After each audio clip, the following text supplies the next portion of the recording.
캐나다가 연방자금 부족으로 EV 환급을 일시 중단했다라고 뉴스 보도가 나오고 있습니다. 근데 이게 워딩 그 자체로 좀 해석하면 오류가 있을 수 있고요. 2019년도 5월부터 시작되어서 2026년도 3월까지 지급하기로 예정되어 있었던 무공해 차량 인센티브가 고갈된 겁니다. 예산안 편성할 때 이 정도 자금 정도라면 2026년도까지 충분히 사람들이 자동차를 구매할 때 보조금 줄 수 있겠지라고 계산을 했던 건데 이게 고갈된 겁니다. 그래서 1월 10일 날 정부 자금 고갈되면 앞으로 못 줄 수 있습니다 라고 발표를 했고 그 이후로 전례 없는 구매와 접수가 일어났습니다. 앞으로 못 받으니까 빨리 구매해가지고 이 리베이트를 받자라는 거였죠. 그래서 3일 만에 자금이 고갈되었어요. 그래서 지금 현재로서는 추가 예산 편성을 검토 중에 있으나 최근에 변수가 하나 생긴 게 트루도 총리가 9년 집권 만에 사임을 표명했습니다. 그 원인 중에 가장 컸던 게 트럼프가 캐나다는 51번째 주가 되는 게 좋겠다라고 주장을 했고 이에 대해서 트루도가 그렇게 강경한 입장을 못 보였습니다. 만나서 악수하고 걸어다니는 사진만 찍혔고 강경하게 꺼져라 이런 식으로 얘기를 했어야 되는 건데 그렇게 못하는 모습들을 보이면서 캐나다 내부적으로는 이런 트루도 총리의 모습에 대해서 불신임을 갖게 된 겁니다. 그래서 결국에 물러나게 되었고요. 결국에 이 사임을 표명한 다음에 우리도 캐나다도 보복 준비를 하고 있다라고 발표하고 있습니다. 근데 지금 지지율을 보면 보수당 쪽에 피에르라는 사람이 압도적으로 높은 지지율을 보여주고 있습니다. 만약에 총리로서 확정이 된다라고 했을 때는 영향을 끼치기 시작하는 게 5월 달부터 5월 14일 이후로 가능해질 수가 있고요.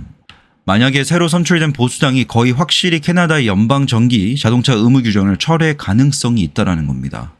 하지만 아직까지 새로 집권한다라 해서 이러한 의무 규정들을 철회하는 전례는 없기 때문에 이것 또한 아직 확실하진 않은 내용입니다.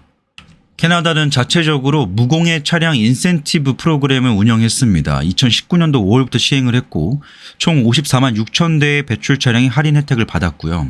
지난 1월 10일 날 7,180만 달러 있다. 앞으로 14,360대는 더 줄 수 있다고 발표했는데 그 이후로 3일 만에 14,360대의 지원이 나갔던 겁니다. 지금 자금이 고갈된 상태인 거고 세부 내용을 보면 순수 전기차는 5,000달러를 받을 수 있고요. 하이브리드는 2,500달러까지, 리스 기간과 차량 유형에 따라 최대 5,000달러까지 탄소 배출이 없는 자동차를 리스할 수 있습니다. 그리고 이게 2026년도 3월 30일까지 계속될 예정이기 때문에 추가 예산만 편성이 된다면 앞으로도 더 많은 차량들이 하이브리드든 전기차든 수소 차량이든 환급을 받을 수 있는 혜택 범위에 포함되어 있습니다. 캐나다 전기차 시장을 좀 보시면 알겠는데 전체 탄소 배출량 중에서 아직까지는 4분의 1 정도의 비중이 교통 및 운송수단에서 나옵니다. 근데 보시면 2020년도부터 점진적으로 줄여서 2030년, 40년, 50년 되면 이 교통 분야에서 나오게 되는 온실가스 배출량을 최저치로 만들고자 하는 게 지금 목표치입니다. 그래서 흔히 말해서 넷제로라고 하죠. 넷제로 중에서 세계 기준이 15MT인데 캐나다는 50년도까지 14MT로 글로벌 기준보다 1MT 더 낮게 목표치를 잡고 있습니다. 그 방법 중에 하나가 무공해 차량 배치 및 지원이고요. 2026년도 목표가 전체 무공해 차량의 비중이 20% 만드는 것이고 그 이후로 23%, 34% 점진적으로 늘려가는 계획을 가져가고 있고 2035년 되면 아예 내연기관차가 없이 전부 다 연료전지전기, 플러그인 하이브리드, 배터리, 전기차, 순수 전기차로만 굴러가게끔 만들고자 하는 게 그들의 목표입니다. 특히나 여기서 중요한 거는 주행거리 대비해서 보조금의 금액을 책정을 하고 있습니다. 그래서 주행거리가 낮은 자동차 같은 경우는 0.15밖에 안 주는데 높은 차량 같은 경우에는 전체를 다 주고 있고요. 특히나 의자수로 대변되고 있는데 몇 인승이냐에 따라서 다인승일수록 많은 보조금을 주고 있습니다. 전체 100대가 팔린다라고 했을 때 가장 많은 전기차를 판매하고 있는 국가는 노르웨이입니다. 그 다음에 스웨덴, 그 다음에 중국이고요.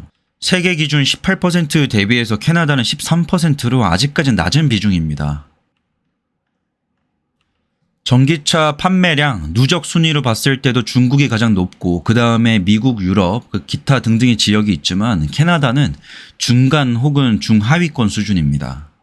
하지만 최근에 2020년도 이후에 전체 차량 판매 대비해서 전기차의 비중 자체가 올라가고 있었는데 전기차 시장이 어떤 수요 측면에서 놓고 보면 캐나다 시장은 그렇게 큰 시장이 아닙니다. 하지만 최근에 전체 차량 판매 중 전기차 판매 비중이 빠른 속도로 올라오고 있었던 캐나다이기 때문에 이러한 보조금에 의존할 수밖에 없는 상황이고요. 이러한 상황은 미국도 똑같습니다. 그래서 캐나다에서 추가적으로 예산안을 편성하는지 안 하는지가 미국 전기차 보조금 관련돼서 어떤 기준점이 될 수도 있고 참고 자료가 될 수도 있는 겁니다. 세계적 기준이나 중국 그리고 유럽 지역 그리고 미국 기준으로 봤을 때 캐나다에 있는 전기차는 얼마 없습니다. 충전소도 늘려가곤 있지만 세계 기준으로 봤을 때는 좀 늦춰지는 그런 상황이고요. 전기차 시장 관련돼서 캐나다가 가져가고 있는 기술력은 미드스트림은 거의 없다라고 보시면 됩니다. 대부분의 엔솔이나 폭스바겐 스텔란티스, 포스코 케미컬, 에코프로, SK온, 솔루스 첨단 소재 특히나 한국 기업들이 많이 이 미드스트림을 담당하고 있고 이 다운스트림으로 가게 되면 글로벌 OEM 기업들이 많이 개입되어 있습니다. 캐나다가 집중하고 있는 건 이런 업스트림, 광물 쪽, 탐사, 추출, 생산 쪽이고요.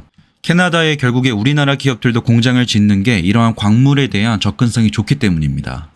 그래서 이번에 보조금이 고갈되었고 앞으로 추가 예산안이 편성될 수 있을지 불확실하나 캐나다가 전기차 시장에서 있어만큼은 그렇게 큰 시장은 아닙니다. 오히려 약간 생산 거점의 느낌이 크고요.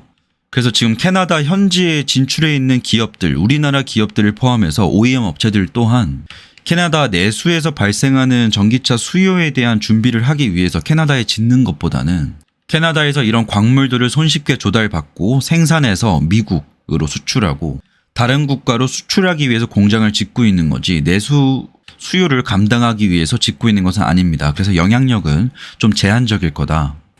비록 캐나다가 전기차 시장 자체가 수요자 측면에서 봤을 땐 굉장히 작은 시장이긴 하지만 최근에 좀 올라오고 있는 모습을 보였습니다.